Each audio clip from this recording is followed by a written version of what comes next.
Bismillah maashaa Allah tabaarakallah egaa hordoftoota kiyya jaallatamoo fi kabajamoo warroonni biyya alaas biyya keessas teessanii daawwattan yuutuuba kiyya irratti yeroo wajjin kan deemnudha yeroo wajjin waan yeroo wajjin barbaachisu jechuudha maal jechuu barbaadeeti waggaa tananii beektanii baay'een keessan warroonni irraa godhattan jiini kun ji'a itti aanu jiini kun dhumatee ka itti aanu manni barumsaa waan banamuuf qophii maatiin haadhaaf abbaan obboleeyyan yookaan immoo walumaa galatti namni mana barumsaa ijoollee qabu qophii taasisuudha jechuudha. Jiini kun qophii fi itti xumuratu. Qophiin isaa maal yoo jettan waan akka daftaraa, waan akka boorsaa yookaan korojoo akkasumas misaa'ee qabu ijoollee yookaan sahaanii nyaata ittiin deematan daftara, qalama, irsaasii kana yeroo itti yaadaniitiin akkaatama humna ofiitiin ittiin bitatanii ijoollee ofii gara mana barumsaa erguuf qophii taasisanidha jechuudha. Hordoftoota kiyya akkuma argitan kana waggaa tana nama hedduu warreen irraa godhatanii turtan meeshaalee mana barnootaatiif barbaachisu. Ammallee kaa hordoftoota kiyya sakandiitti daqiiqaan daqiiqatti wal jijjiiruudha. Sa'aatiin sa'aatitti guyyaan guyyatti torbeen torbetti jiini ji'atti wal jijjiiruudhaan waggaan geettee walitti dachaanee jirra jechuudha. Kanaafuu namoonni barbaadan hedduu jettanii ordarii gochuu dandeettan. Salaamtallee hin daganne assalaamu alaikum warahmatullahi wabarakaatu. Jirra jirtu hordoftoota kiyya jaallatamuuf kabajamu warroonni biyya alaas biyya keessas teessanii daawwatan hundi keessanuu bakkuma jirtanitti baga nagaa naa taatan isin jecha kallattii waan qabadhe dhufetti isin dabarsa. Egaa ijoolleen baay'een hordoftoota maamiloonni kiyya hedduun horii bar'een gadanarraa bitate ijoollee ofii gammachiisuudhaaf siimboo hojii sana akkam gootee ni galmoof namoo maallaqa ergan namoo akkami dubbiinii koddaa ijoollee barbaanna sahaanii nyaata ittiin mana barumsaa deematan barbaanna daftara barbaanna boorsaa yookaan korojoo barbaanna uffata daa'immanii barbaanna kophee barbaanna akkamii haa galmoof namoo akkamii naan jedhanii ijoolleen baay'een karaa waasaappiitiin nagaafannaan lakkikaa isin qofaa miti namni birallee waan kana keessa isaatii barbaadu mala waan ta'eef akkuma walii galaatti deebii isaa yuutuub irratti isinii kaaya jedheeni akkasitti walii gala jechuudha. Hordoftoota kiyya kana maaliif gaafii nama tokko namni tokko jechuudha gaafii haa gaafatu malee namni birallee gaafii wal fakkaatu gaafachuu yookaan gaafachuuf keessaatti qabaachuu danda'a. Kanaaf akka walii galatti asirra qabadde isinii dhufe egaa gurraan haasawa kiyya dhageeffataa ijaan waan isin laalaa jirtan tilmaamuun nama hin dhibu boorsaawwan akkana babbareedu tana shaanxaa sahaanii nyaataa wajjin akkasitti ajjeetuu dandeettanii koddaa wajjin akkasumallee boorsaan gosa hedduu jira. Boorsaan kunniin ilaa qarshii 2,000 irraa ka'ee aga qarshii 3,500 jira. Ka 4,000 illee jira jechuudha. Maashaallah tabaarakallaa. Boorsaan kun biyya keessaatiif ka biyya alaa qaba akkasumas sadarkaa qaba jechuudha. Waan babbareedaa yoo barbaadan karaa waasaappiitiin hello jettanii bakka barbaadan jiraadha. Ani biyya keessa bakka kamuu isin erguu danda'a jechuudha. Ijoollee teessaniif sarpiraayis gochuu dandeettanii.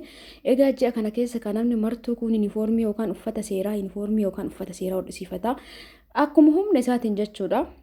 Warri keessattuu mana barnootaa dhuunfaa barsiistan dirqama boorsaa misaa'iqaan yookaan sahaanii nyaataa koddaan dirqama jechuudha. Mana barumsaa mootummaa ta'e garuu yaa nyaataa waan hin deemanneef akkasuma raamiti. Walumaa galatti namoonni gaafii kana gaafataniif namoonni keessa keessanitti gaafii isinitti ta'e ani mucaa kiyyaaf boorsaa daftara kophee koddaa sahaanii nyaataa osoo bitee fi natti tola jettanii hawwii akkasii qabaattan ani mucattii xiyyaaf osoo kana godhe warri jettan walumaa galatti ijoollee teessaniif bakka kamuu teessanii narraan ordarii godhachuu dandeettanii koddaa akkanatti babbareeda ta'ee fi isa kwaaliti ta'ee gartanii maashaallah tabaarakallaa. Inni kun amma keessisaa inni keelli jechuudha waan cawwu miti.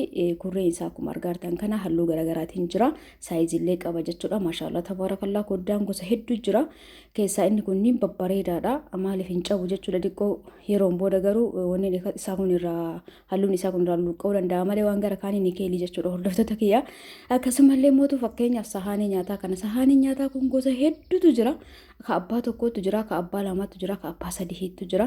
Ta shaanxaa hojii dhuftu shaanxaan isaa kun keessi isaa maashaallah wannidha ka gara keessaa hin dabarsu zayitii yoo fakkeenyaaf waan garagaraa guduunfitanii sahaanii keessaa isatti ta'uu danda'a garuu keessaa wanni siliivarii waan of keessaa qabuuf gara shaanxatti hin dabaru. Akkanatti koddaa lamaa fi sahaanii nyaataa lama wajjin dhufti boorsaa tanatti boorsaa qabdoo barbaadan jechuudha. Sahaanii nyaataa tun ta abbaa tokkotu jira ta abbaa lamaatu jira. Bareedati jedhamta keessi ni keeliin qorsiistu jedhama garuu yaa'u guutuma akkasumatti akkuma isanitti turallee osoo hin taane kaawwanirra bareedaadha. Addaan baatee walitti deebiti. Piisii lama jechuun ni danda'ama. Nikeelli san keessa gadi keettanii jalaan immoo laastikii isiin tunu ta abbaa lamaatu jira ta abbaa tokkotu jira. Misaaqaan ijoollee gosa hedduu jira hordoftoota kiyya. koddaaleen akkasuma koddaan bishaanii qarshii 800 irraa kaasee haga qarshii 2000 jira. Ka 1000 jira, 1500 jira, akkuma isin jedhe ka 800 jira jechuudha. Sahaaniin nyaataa tunillee dhaabbataa miti, gatiin isaa akkana ka jedhamu miti. Akkaatama kwaalitii isaatiin garaagarummaa qaba. Akkaatama sadarkaa isaatiin, akkaatama ka abbaa lamaa ka abbaa tokko jedhamu saniin garaagarummaa qaba jechuudha. Tun amma paakeejii tun akkana wal dhufti waa sadii jechuudha. Koddaa sahaanii nyaataatii fi boorsallee paakeejii isaa guutuu yoo barbaadan maal fa'aa qaba warri jettanii haala sanii qopheessuuf yaada qaba. Maaliif anaafillee nama bitatuufillee akkas bareeda sahaanii nyaataa koddaa bishaanii boorsaa daftara bakka takkatti isin qopheessaa irsaasii iskiriftollee dabalachuu dandeettanii daftarillee akkuma sadarkaa isaatiin garaagarummaa qaba. Daftara abbaa 50tu jira, abbaa 32tu jira, abbaa 100tu jira. Abbaan 32 yeroo ammaa kan akka argizee nuti barannuuti miti. Ijoolleen amma dirqishuulleen abbaa 50tiif abbaa 100tti fayyadamti. Isa 32 sun seemistira hin ga'u gizee lama biturra gizee tokko bitan bareedaadha.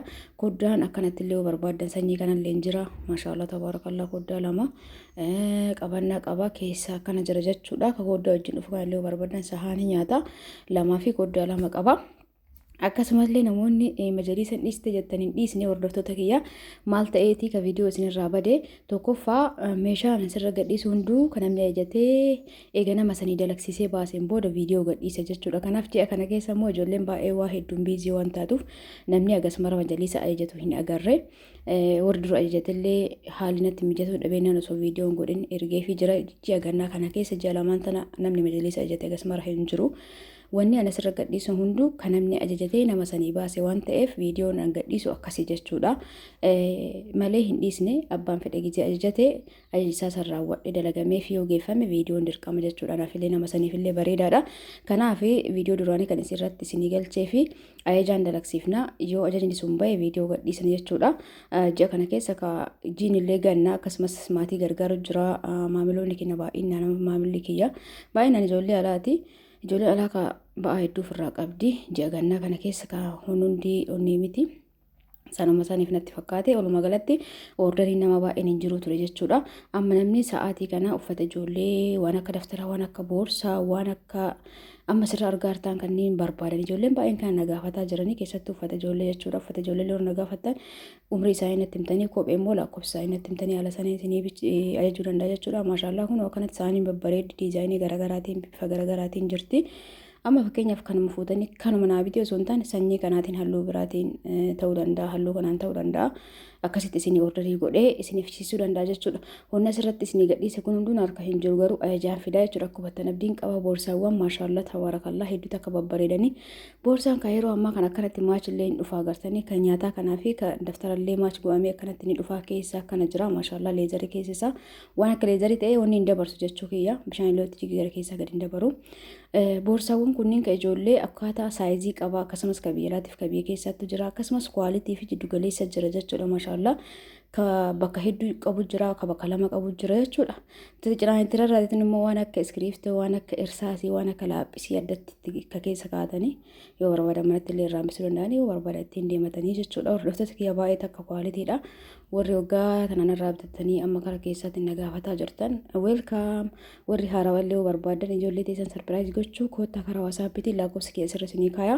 Lakkoofsa kana sirraa fudhattanii waan barbaadan aspeeza irraa kaasee wanna isin barbaadan shiitaaf shaarbiin biratti argamu hedduu jira. Namoonni barbaadan koottaa ordarii godhaa meeshaa mana keessaa majaliisa ta'ee meeshaa mana keessaa akkuma waliigalaatti warri duraan beektan ni beektanii.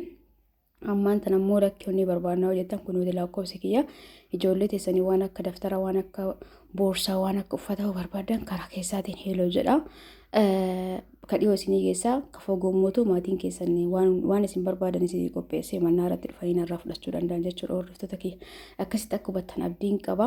Nama takka lama deebisuu irra akkanatti bakka takkatti bakka olii galatti deebisuu wayya jedheeti waan nama dubbadhe kana warri barbaadan warri meeshaa nama asirratti gadi isinii dhiisaa jiru kana warri barbaadan karaa waasaappiitiin heeloo jettanii maatii keessan sarpiraayiz gochuu dandeettanii lakki maatiin qoftilee natti mufataa obboleetti tiyya haadha tiyya waan si bira jiroo jettanii immoo shiitaaf shaarbiin babbareen inni bira jira diriyallee barbaadan qarshii 8,000 irraa kaasee haga qarshii 30,000 ni jira jechuudha. Akka fedha keessanitti garuu jiddu galeessaan ka'umni keessan hin miine 8,000 irraa kaastanii 10,000 15,000 20,000 25,000 jecha ka'umni keessan danda'u ordarii gochuu dandeettanii. Shiitaa shaarbii nabra jiru immoo qarshii 5,500 diriyaa shiitaa kan jedhamu shaarbii wajjin jiru jechuudha. Qarshii 3,200 mallee jira. Hundumaafuu shaalii garaagarallee barbaadan nabiratti ni argattanii shurraabii hawwataa wanti nabira dhabame takka hin jiru jechuudha. Isinumti dhuftanii karaa waasaappitti na dubbisuu qofaa daftarallee barbaadan akkasumas hin jawaa hordoftoota kiyya akka waa hubattan abdiin qaba.